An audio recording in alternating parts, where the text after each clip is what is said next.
Hello दोस्तों, welcome back to our channel law vacancy. आइए दोस्तों स्टार्ट करते हैं अपनी 8 मिनट्स केस लॉ सीरीज का दूसरा केस, जिसका नाम है Shayara Bano versus Union of India.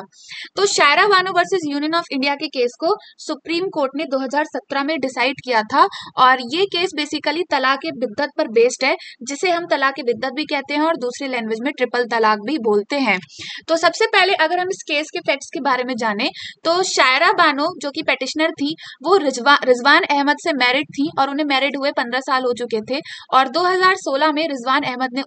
उन्हें डिवोर्स दे दिया और उनकी बिना कंसेंट के उनको डिवोर्स दिया गया था। अब क्या हुआ कि शायरा बानो ने इस चीज के चलते सुप्रीम कोर्ट में एक रिट पिटीशन फाइल की और उसमें उन्होंने 3 चीज को इनवैलिडेट करने की यानी कि खत्म करने की बात करी। सबसे पहले था वो तलाक बिद्दत, दूसरा था पॉलीगैमी और तीसरा था निकाह हलाला। उनका कहना था कि ये तीनों practice article 14, article 15, article 21 and article 25 के अगेंस्ट थी। अगर मैं शॉर्ट में पॉलीगैमी और निकाह हलाला का मतलब बताऊं, तलाक बिद्दत का मतलब ट्रिपल तलाक, जिसमें तलाक तलाक तलाक बोल के रिश्ता खत्म कर दिया जाता है। पॉलीगैमी का मतलब होता है कि कोई भी जो मैन है, कोई भी आदमी है, वो एक से ज्यादा बीवियां रख सकता है या फिर एक से ज्यादा वाइफ्स रख सकता है। निकाह हलाला का मतलब होता है कि जब कोई और ये सारी प्रैक्टिसेस आपकी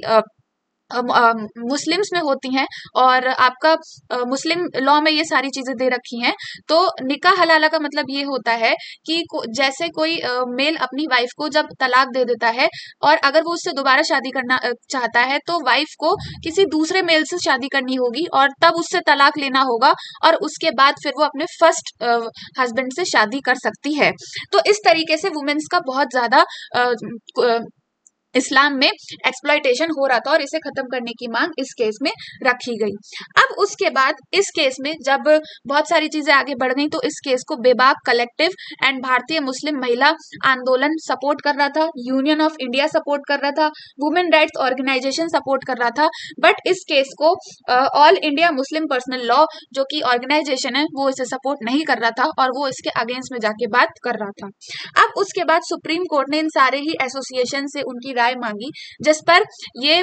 भारतीय ये BMMA यूनियन ऑफ इंडिया तो सब शायरा बानो की साइड थे, लेकिन अगर बात की जाए AIMPLB की तो ये अपना अलग आर्ग्यूमेंट दे रहे थे और इनका ये कहना था कि ट्रिपल तलाक एक अनकोडिफाइड मुस्लिम पर्सनल लॉ है जो कि जुडिशियली रिव्यूड नहीं की जा सकती, जिसे हम जुडिशली क्वेश्चन नहीं कर सकते। और ट्रिपल तलाक एक एसेंशियल प्रैक्टिस है इस्लाम के अंडर में जो कि आर्टिकल 25 के अंडर में प्रोटेक्टेड है। अब ये जो केस है ये अपने आप में बहुत सारे इश्यूज रेस करता है और अगर मैं छोटी सी इंफॉर्मेशन दूं तो जो AIMPLB थी उनकी साइड से जो केस लड़ रहे थे वो कपिल सिब्बल जी लड़ रहे थे। अगर हम इस केस के लीगल इशू की बात करें तो इसमें पहला लीगल इशू ये था कि क्या ये जो ट्रिपल तलाक है वो अनकॉन्स्टिट्यूशनल है। दूसरा इसमें सबसे इम्पोर्टेंट एक दूसरा लीगल इशू ये था कि क्या ट्रिपल तलाक एक रिलीजियस प्रैक्टिस है इस्लाम के अंदर। और तीसरा जो सबसे बड़ा लीगल इशू था वो ये था क्या ट्रिपल तलाक एक फंडामेंटल राइट को वायलेट कर रहा है। तो इस चीज पे अपना जजमेंट देते सुप्रीम कोर्ट ने बहुत ही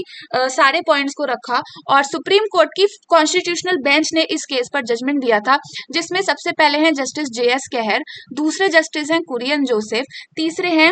रोहिंटन फली नरीमन और आपके फोर्थ जस्टिस हैं उदय उमेश ललित UU ललित एंड आपके जो फिफ्थ जज हैं वो S अब्दुल नाजिर थे। तो इन 5 जज की मेजोरिटी ने मेजोरिटी नहीं थी, इन 5 जज की जो बेंच थी उन्होंने अपना जजमेंट दिया और इसमें 3:2 की यानी कि 3:2 की मेजोरिटी से जजमेंट दिया गया, जिसमें 3 आपके फेवर में थे और 2 जजेस आपके अगेंस्ट में थे। तलाक बिद्दत के ऊपर जो जजमेंट पास हुआ है वो 2 अगस्त 2017 में पास हुआ है और 3:2 की मेजोरिटी में जजेस ने अपना जजमेंट दिया है। तो जजेस ने इस केस में बहुत सारी बातों को क्लियर किया है और अगर मैं धीरे धीरे करके आपको सारी बातों को बताऊं तो सबसे पहले इन्होंने इस तलाक बिद्दत को अनकॉन्स्टिट्यूशनल क्लियर कर दिया और इस बात को क्लियर कर दिया कि तलाक बिद्दत आर्टिकल 14 को वायलेट करता है क्योंकि तलाक बिद्दत सिर्फ मुस्लिम वुमेन्स को डोमिनेट करने के लिए यूज किया जाता है, उनकी विदाउट कंसेंट उनको तलाक दे दिया जाता है। दूसरी चीज उन्होंने ये बोली कि तलाक बिद्दत को खत्म करने से आर्टिकल 25 पर कोई भी असर नहीं पड़ने वाला, क्योंकि इस्लाम में कोई मेजर असर नहीं पड़ेगा, और अगर इस्लाम में मेजर असर पड़ रहा होता तभी आर्टिकल 25 वायलेट हो रहा होता, लेकिन ट्रिपल तलाक को खत्म करने से इस्लाम पे कोई असर नहीं पड़ेगा, इसीलिए आर्टिकल 25 के वायलेटिव में ये तलाक बिद्दत की प्रैक्टिस खत्म करना नहीं है। फिर उसके बाद आर्टिकल एससी ने यानी कि सुप्रीम कोर्ट ने एक चीज और क्लियर करी कि जो ट्रिपल तलाक है वो आर्टिकल 13 क्लॉज 1 को वायलेट करता है। आर्टिकल 13 क्लॉज 1 ये बोलता है कि कोई भी लॉ जो कि 1947 से पहले बनी है और वो फंडामेंटल राइट्स को वायलेट कर रही है तो वो लॉ आपका वॉइड है या फिर अनकॉन्स्टिट्यूशनल रहने वाली है। और ये जो ट्रिपल तलाक की प्रैक्टिस है ये आपका 1937 के मुस्लिम एक लॉ है उसमें सपोर्ट की जा रही थी और वो totally unconstitutional and void clear कर दी गई थी। तो इस केस से आगे एक चीज हुई, वो ये थी कि शारा बानो जजमेंट के बाद Muslim women protection of rights on marriage act 2019 को पास किया गया, जिसमें ट्रिपल तलाक को 3 साल की जेल के तहत, यानी कि अगर कोई ट्रिपल तलाक दे रहा है तो उस इंसान को 3 साल की जेल हो सकती है और उसको क्रिमिनलाइज कर दिया गया। तो ट्रिपल तलाक के केस से बहुत बड़ा एक कदम उठाया गया, जेंडर जस्टिस की तरफ एक कदम उठाया गया और औरतों के प्रति जो इक्वालिटी है उसके लिए काम किया गया और उससे काफी ज्यादा इम्पैक्ट पड़ा, जिससे मुस्लिम वुमेन्स के साथ जो अत्याचार हो रहे थे, जो भी उनके साथ गलत हो रहा था, उसमें थोड़ी सी कमी आई है। तो ये सारी इंफॉर्मेशन थी ट्रिपल तलाक से रिलेटेड। और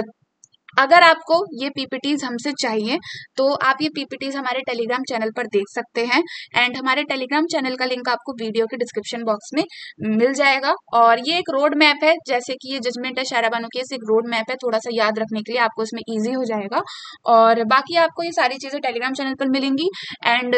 जो भी आप नेक्स्ट केस लॉ हमसे लेना चाहते हैं या तो उसे आप हमें कमेंट बॉक्स में बता दीजिएगा। और अगर आपको ये केस लॉ पसंद आया या फिर हमारी एक्सप्लेनेशन अच्छी लगी तो आप हमारे चैनल को सब्सक्राइब कर लें एंड बेल आइकन को प्रेस कर दें ताकि डेली बेसिस पर जो भी नोटिफिकेशंस आ रहे हैं वो आपसे मिस ना हो। तो मिलते हैं नेक्स्ट वीडियो में नेक्स्ट केस के साथ। Thank you for watching.